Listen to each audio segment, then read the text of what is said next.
Hi, my name is Emerson Thoma, and this is Crash Course African American Studies. Imagine being born into slavery and after 20 years escaping and running away and then running a steamboat to get fugitive slaves into Canada. Well, this was the life of William Wells Brown. Brown was born in 1814 and breathed his last breath on November 6, 1884, and he was actually born on the same day he died, November 6. William Wells Brown, born 1814, was born into slavery as the son of a slave woman. Brown later escapes to freedom in January of 1834, and he spends the next 2 years of his life on a steamboat and running fugitive slaves into Canada. He later meets and marries Elizabeth Spooner, a free black woman. Brown and Elizabeth have 3 daughters, but sadly and tragically, one of them dies short after birth. 2 years after his marriage, he moves to Buffalo, where he starts to begin his role in the abolitionist movement.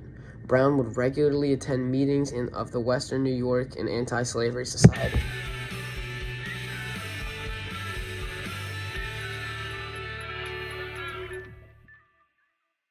Brown's career as an abolitionist would evolve in 1843, when there was a National Anti-Slavery Convention hosted in Buffalo, and the National Convention of Colored Citizens as well, which he attended both.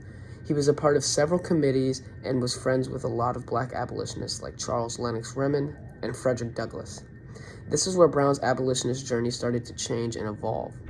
When Brown, because of his nature and what he brought to the table, was given an invitation to lecture before the American Anti-Slavery Society at an annual meeting in New York City, 1844.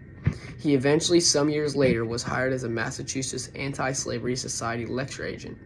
He then moved to Boston, and by the end of the year, he had written and published the narrative of his life. William Wells Brown was a man who worked his way up to chip away towards the abolishment of slavery to help others, and all while showing his intellect. Let's go to the thought bubble. In 1849, William Wells Brown began a lecture tour of Britain and was abroad until 1854. He was there for personal reasons and also political reasons. He enjoyed the tour, giving him time to write, but in 1850, while still on the tour, the Fugitive Slave Law is passed.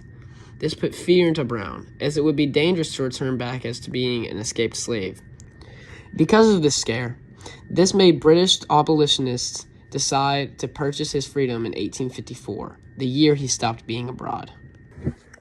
Thanks, Thought Bubble. Even after many years of showing how smart he was and how he brought something to the table, himself and other escaped slaves, and not leaving out enslaved people, were still treated less than human. Brown was a writer. He was the first African American to write a novel, play, and travel book. Brown moved back to Boston and lived the last remaining years of his life there and completed his last book, My Southern Home, in 1880.